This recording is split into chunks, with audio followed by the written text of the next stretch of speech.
14h-16h, Brigitte Lahaie, Sud Radio. En compagnie de Vincent Hupertan, urologue et sexologue, nous évoquons la pornographie aujourd'hui. Et c'est Delphine qui nous rejoint. Bonjour Delphine. Bonjour Brigitte, bonjour à votre invité. Bonjour Delphine. Vincent Hupertan qui est avec nous. Donc moi je voulais apporter mon expérience. Merci. C'est justement c'est ce qu'on attend de vous. Par rapport à cette pornographie, déjà jeune parce que j'ai été entourée d'hommes par mes frères et pères. Et mon père, je percevais la pornographie, moi, comme quelque chose, en tant que femme, d'un peu rude, un peu brutal, parce qu'effectivement, je ressentais cette obligation d'être disponible n'importe où, n'importe quand, n'importe comment, et un peu femme-objet qui me dérangeait. Oui, mais vous voulez dire que vous étiez donc au courant, visiblement, que votre père en regardait, mais vous en avez vu avec lui ? Non. Je suis tombée sur ces mallettes de vidéo-cassettes cachées. À l'époque, c'était de la vidéo-cassette. Oui. Et donc, pas tant cachée que ça, puisqu'elle était quand même dans le salon, mais j'ai compris qu'il avait ce type de visionnage. J'ai eu l'occasion de croiser, de surprendre mon frère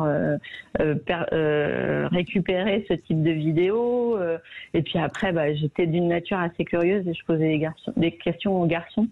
Donc pour savoir s'ils allaient visionner ce type d'image et qu'est-ce que ça leur procurait, pourquoi ils avaient besoin de ça. Donc j'étais relativement... Et alors qu'est-ce qu'ils vous répondaient ?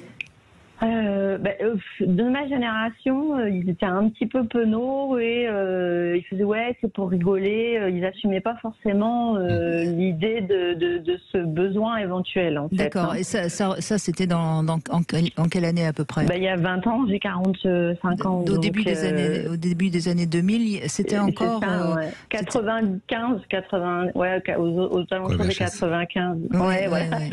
Oui, c'est en effet après les années 2000 que la pornographie s'est totalement démocratisée, oui.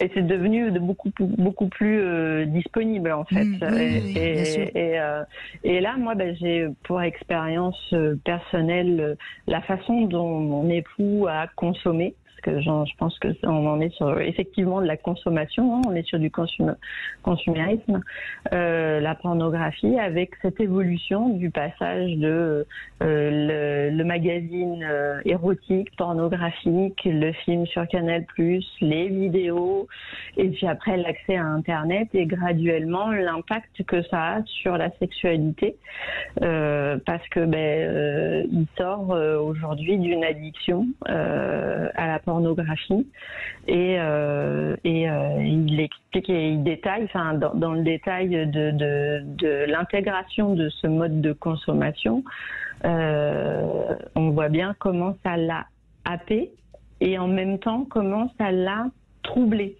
par rapport à notre sexualité, parce qu'on n'a jamais eu dès le départ une sexualité comment je cherche le mot, pas libre mais décomplexée en fait.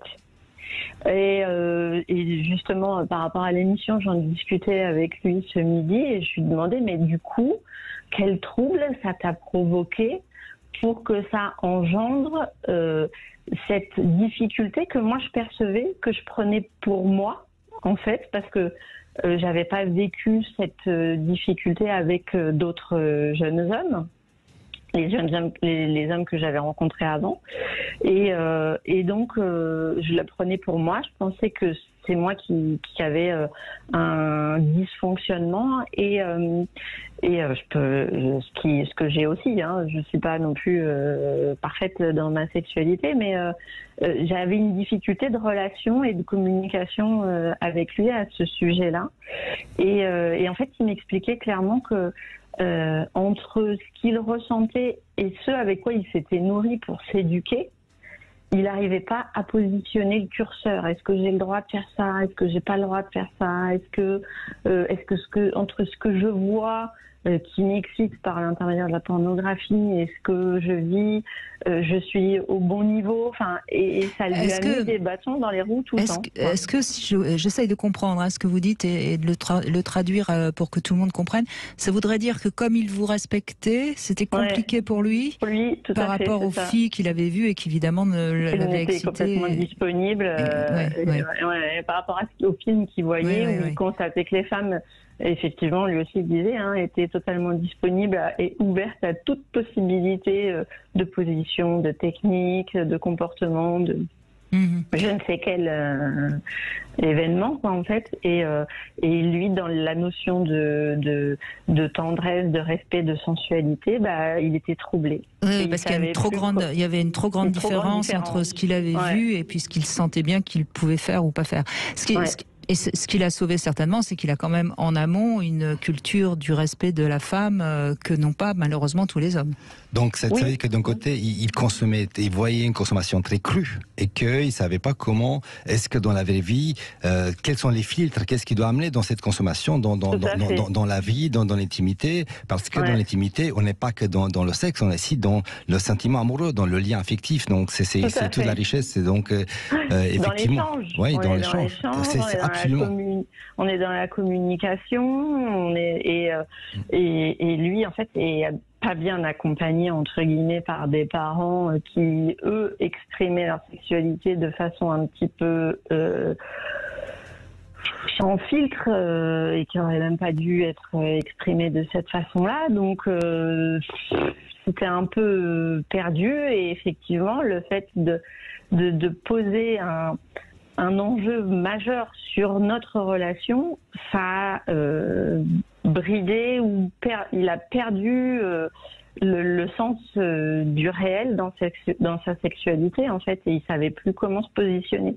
Tant et si bien que pour réussir à compenser pour partie, il s'est redirigé quand les années 2000 et Internet sont arrivés vers les images pornographiques, et là il est devenu un goinfre, en fait. Oui, bien sûr, mais ça, l'addiction, malheureusement, quand on tombe dedans, c'est consommation difficile. sans limite et consommation à outrance, avec tous les sentiments de frustration, de dégoût, de honte, de culpabilité, et de l'allemand, et sont de plus en plus de la vraie vie, en fait. Complètement, et ça éloigne en fait le couple, complètement. J'imagine. Et qu'est-ce qui vous a sauvé alors, Delphine, dans votre couple? Alors, une première phase, ma grossesse. Oui. Une première phase de ma période de grossesse, ma deuxième grossesse, où là j'étais une petite goinfre de sexualité. Les hormones m'ont aidée certainement, donc je suis passée au-dessus du ressentiment de ce que je ressentais précédemment, en fait, de toute la période avant la grossesse. Je suis passée au-dessus de son ressenti, et c'est moi qui l'ai emmené dans ma sexualité, en fait, et là... Donc enceinte, vous êtes devenue une vraie star du porno. Alors on va peut-être pas pousser le truc, mais oui, je suis devenue un peu plus gourmande, on va dire, un peu plus dirigée. Et puis après, donc on s'est découvert, on a découvert autre chose. Il a pu se lâcher grâce à vous. Un petit peu, voilà, ouais. Et puis après, on a vécu des événements personnels qui nous ont plongés dans des situations un petit peu compliquées. Et c'est là où il est allé se diriger vers la sexualité doudou, j'ai envie de dire, la pornographie doudou, pour se réassurer. Et puis la communication. La communication. On discute énormément, à comprendre, à essayer de se comprendre sans se juger, pour revenir sur quelque chose là où, en fait, il me dit clairement, j'arrive à pratiquement 50 ans et j'ai l'impression que je suis en train de découvrir ma vraie sexualité, quoi. Et la femme. Oui. Vous, en l'occurrence. Voilà. Écoutez, merci, c'est un beau témoignage, Vincent Hubertan. C'est une première leçon, et peut-être si c'est la plus belle c'est que on a besoin de l'autre, on a besoin de communiquer, on a besoin de parler. C'est ce que je dis dans mon livre. Il faut le couple qui résume la sexualité que samedi soir après le film du X, et qu'il a rien à changer en dehors, rien à voir, rien parler de la drague, des sensualités. C'est un couple qui est mort, qui n'existait pas. Donc et que c'est échanger avec l'autre, parler, oser, sortir. Il faut sortir de la sphère de confort, de son confort perso, pour aborder des questions qui ne sont pas toujours faciles. Et que là-dessus, le couple peut trouver une cohésion, une synchronicité sexuelle qui est fantastique. Bravo. Merci Delphine en tout cas. Merci pour ce beau témoignage. François est avec nous. Il va répondre à 3 questions intimes et il pourra vous en poser une. Bonjour François. Bonjour Brigitte et bonjour à votre invité. Bonjour Vincent. Vincent Hupertan, décidément, on a du mal à dire votre nom aujourd'hui. Hein.